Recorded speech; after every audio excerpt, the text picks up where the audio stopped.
MCX daily research पर आपका स्वागत है फ्रेंड। ये वीडियो रहेगी Nifty, bank Nifty, Sensex plus gold silver plus crude oil, natural gas, यानी हम जो वीकली वीडियो बनाते थे सभी की सभी एनालिसिस इसी वीडियो के अंदर मिलने वाली हैं फ्रेंड।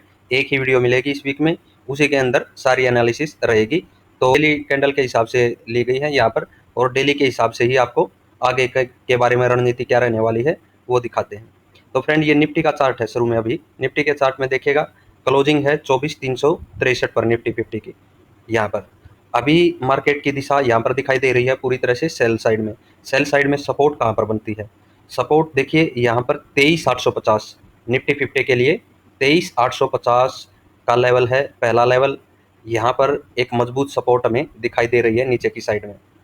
तो वहाँ पर बाउंस बैक या इस तरह से सस्टेन होती दिखे तो वापिस से हम 24,350 की तरफ आ सकते हैं।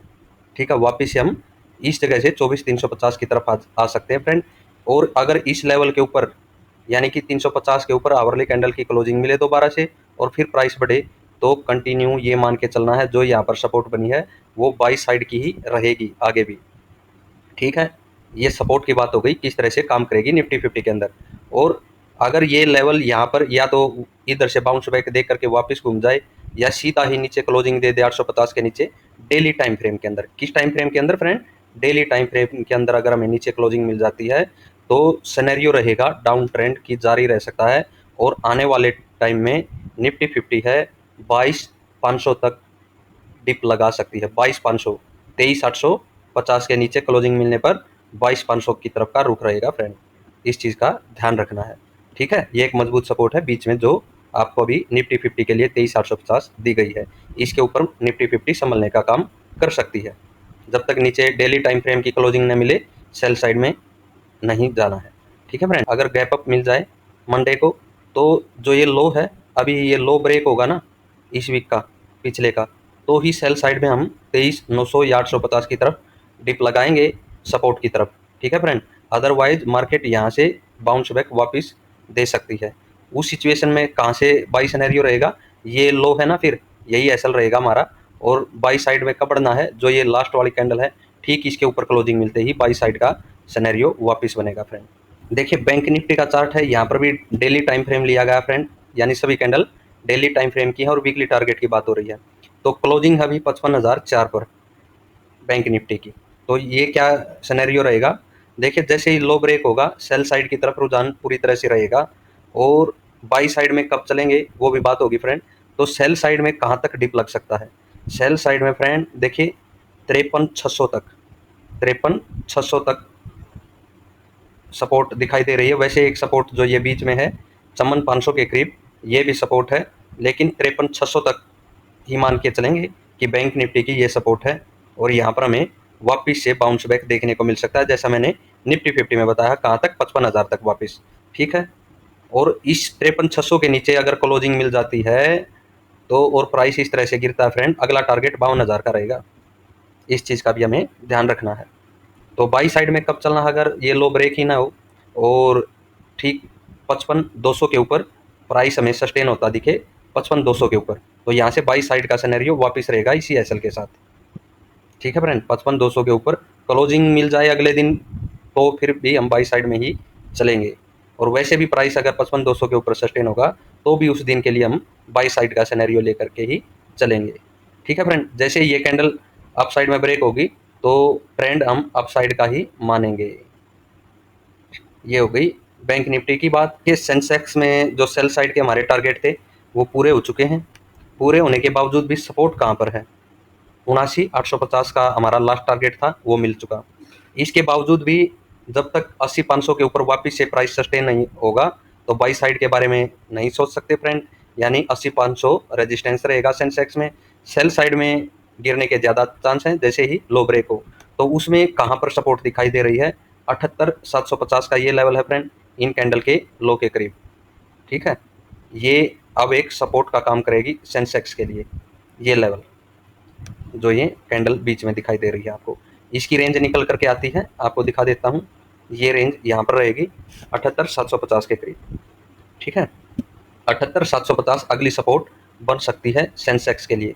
अगर इसके नीचे क्लोजिंग न दे डेली टाइम फ्रेम की 78,750 के नीचे क्लोजिंग न मिले और वापस से प्राइस सस्टेन होता दिखे तो यहाँ से बाउंस बैक मिल सकता है, जैसा मैंने निफ्टी 50 और बैंक निफ्टी में बताया। तो ये लेवल रहेगा सपोर्ट का 78,750 सेंसेक्स में। ठीक है friend, daily time frame use करना है। और अगर बाई साइड में पहले कहाँ से प्राइस मुड़ सकता है वो बात करूं तो वो रहेगी 80,500 की। इसके ऊपर प्राइस को सस्टेन होने दें तभी बाई साइड के बारे में सोचें फ्रेंड। अभी आपके सामने क्रूड ऑयल का चार्ट है, यहाँ पर भी डेली टाइम फ्रेम की कैंडल है। ठीक है, और क्लोजिंग है 56.10 पर। देखिए ये सपोर्ट के करीब आ चुका है, वापिस से सपोर्ट के करीब आ चुका है और यहाँ पर एक इंडिसीजन वाली कैंडल बनी है। देखिए यहाँ पर पहले बनी थी, फिर से ये बनी है। अगर इसके ऊपर वापिस से प्राइस चलता है तो वापिस प्राइस अपसाइड में जाने के पूरे पूरे चांस हैं, जो कि 6300 का टारगेट अगला हमारा रह सकता है, यानी 62-90 के करीब का ये टारगेट लेकर के चल सकते हैं हम क्रूड ऑयल के अंदर। ठीक है, किस एसएल के साथ? इस कैंडल के लो के एसएल के साथ फ्रेंड।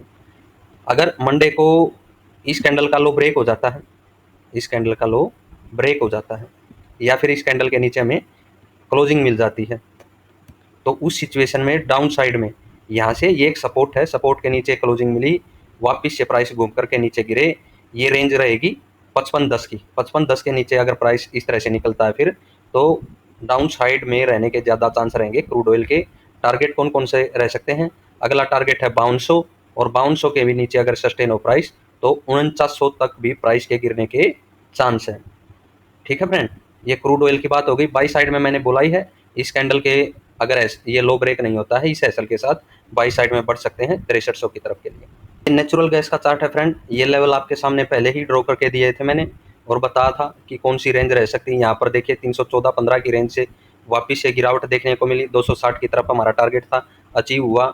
उसके बाद देखिए अब ये सपोर्ट है ना 260 की, यहाँ पर इस कैंडल ने क्लोजिंग तो दी है लेकिन अगले दिन वाली कैंडल देखिए ग्रीन बनी है और ग्रीन बनने के साथ वहाँ पर वापिस से रीटेस्ट करती हुई अभी दिखाई दे रही है। मंडे को अगर प्राइस इस कैंडल के नीचे निकलता है तो चांस सेल साइड के रहेंगे फ्रेंड, लेकिन ये स्विंग लो है, इस स्विंग के लो के नीचे ही मैं मानूंगा क्लोजिंग मिले हमें, जो कि रेंज है 244-45 की। ठीक है, या इसके नीचे क्लोजिंग मिले ना तो मज़ा है, फिर 210 या 207 का टारगेट हमें देखने को मिल सकता है सेल साइड में। अदरवाइज फ्रेंड ये स्विंग लो के करीब भी है और ये सपोर्ट भी है इस रेंज में। अगर ठीक इस रेंज के ऊपर नेचुरल गैस संभलती है तो यहाँ से सिनेरियो बाई साइड का बन सकता है। अगर यहाँ पर सिनेरियो बाई साइड का बनता है तो टारगेट वापस से 315 के ऊपर 316 और 330 का रहेगा फ्रेंड।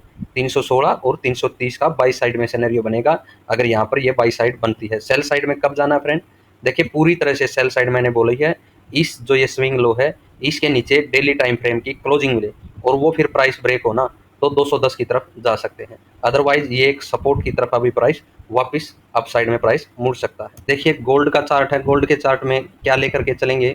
अभी देखिए ऑल टाइम हाई पर है गोल्ड का प्राइस। यहाँ पर अगर देखिए डेली टाइम फ्रेम की कैंडल है सभी की सभी, नीचे अगर प्राइस गिरता है तो कौन सा लेवल रहेगा?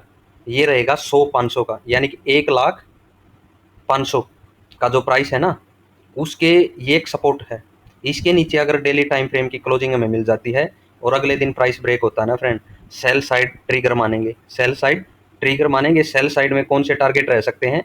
97,500 की तरफ, 97,500 की तरफ हमारा पहला टारगेट रह सकता है।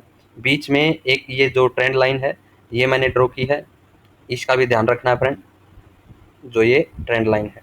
ठीक है, यहाँ पर ब्रेक होने पर ये सपोर्ट न बने, बस 1000 पॉइंट नीचे ही ये सपोर्ट रहेगी 99,700 के करीब। ठीक है, वैसे सिनेरियो यहाँ से अगर ये सपोर्ट बनेगी भी ना फिर ये हाई मुश्किल ब्रेक होना है। वापस अगर प्राइस यहाँ पर जाएगा तो अगले टाइम इस ट्रेंड लाइन को ब्रेक कर देगा और ब्रेक करने के साथ आपको ये 97,500 का टारगेट देने के ज़्यादा चांस रहेंगे फ्रेंड। ठीक है, 97,500 के नीचे भी अगर प्राइस सस्टेन हुआ ना तो अगला टारगेट 95,000 रह सकता है, यानी सेल साइड में बड़े टारगेट देखने को मिल सकते हैं। और दूसरी तरफ बाई साइड में प्राइस का अभी सस्टेन होना ही दिखाई दे रहा है कि प्राइस अगर यहाँ पर सस्टेन हो पाता है या नहीं, नीचे गिरने के ज़्यादा सिनेरियो बने हुए हैं फ्रेंड। वो कंफर्मेशन कहाँ से मिलेगी? जैसे ही 1,05,000 के प्राइस के नीचे डेली टाइम फ्रेम की क्लोजिंग मिल जाती है कंफर्मेशन रहेगी कि अब सेल साइड में प्राइस मुड़ सकता है। जैसे ये लो ब्रेक हो तो फिर सेल साइड में ये ट्रेंड लाइन एक बार के लिए सपोर्ट का काम कर भी सकती है फ्रेंड, नहीं भी, क्योंकि हमारा टारगेट तो 97,500 की तरफ रहेगा। अगर ये बीच में सपोर्ट का काम करेगी तो हमारा मानना वापस प्राइस मुड़ेगा तो इस हाई को शायद ब्रेक न कर पाए या फिर इसी रेंज से दोबारा नीचे डिप लगाए और 97,500 का हमें टारगेट दे। इस लेवल के नीचे भी अगर क्लोजिंग मिल जाती है तो अगला टारगेट 95,000 की तरफ रह सकता है। ठीक है, गोल्ड की बात हो गई, अभी सिल्वर के बारे में देखते हैं फ्रेंड। देखिए सिल्वर का चार्ट है और सिल्वर के अंदर भी ये रेंज है। देखिए इस रेंज के नीचे फिर से एमआर बनती हुई दिखाई दे रही है, यानी कि इस रेंज जो ये 116 की रेंज है, 1,16,000 की रेंज है, यहाँ पर सिल्वर का प्राइस सस्टेन होता हुआ नहीं दिखाई दे रहा है। बार बार यहाँ पर हमें गिरावट के संकेत मिल रहे हैं फ्रेंड। ठीक है, तो गिरावट में 1,10,000 की तरफ पहला टारगेट रह सकता है, और जैसे ही इस रेंज के नीचे भी प्राइस निकलता है इस तरह से तो अगला टारगेट 1,02,000 की तरफ भी जा सकता है फ्रेंड। ये सेल साइड की बात होगी। बाई साइड में कब बढ़ना है, देखिए ऑल टाइम हाई के करीब है प्राइस। यहाँ पर अगर वापस सस्टेन होता क्लोजिंग के ऊपर के तो प्राइस जो ये लास्ट की दो कैंडल है ना डेली टाइम फ्रेम की, लास्ट की जो ये दो कैंडल हैं, इन्हीं एसएल के साथ प्राइस के अपसाइड में जाने का इंतजार कर सकते हैं फ्रेंड। जैसे ही ये दो कैंडल ब्रेक होती है तो हम सेल साइड की तरफ यानी सपोर्ट की तरफ आएंगे। सपोर्ट अगर ब्रेक होती है इस तरह से तो 1,02,000 की तरफ गिरने के ज़्यादा चांस रहेंगे। तो कुछ व्यूवर समझ नहीं पाएंगे, ये हमारी पिछली वीडियो में हमने टारगेट दे रखे थे फ्रेंड, ये सपोर्ट दी थी, सपोर्ट से वापस उसी रेंज तक प्राइस गया है। ये आपने देख लिया होगा कि देखिए इस रेंज पर प्राइस नहीं संभला था, सपोर्ट पर गिरा, सपोर्ट से प्राइस उठा वापस इस रेंज तक गया। अब यहाँ पर अगर नहीं संभलता है दोबारा तो ये लास्ट की दो कैंडल का इंतजार करेंगे और वापस सपोर्ट तक टारगेट लेंगे। अगर इसके भी नीचे इस तरह से प्राइस एक्शन आपको बनता दिखाई देगा तो 1,02,000 की तरफ टारगेट रह सकता है। अगर यहाँ पर फिर से संभल जाता है प्राइस तो वापस अपसाइड की तरफ मुड़ेंगे फ्रेंड। आशा है वीडियो आप सभी को पसंद आएगी। चैनल को लाइक और सब्सक्राइब कीजिएगा।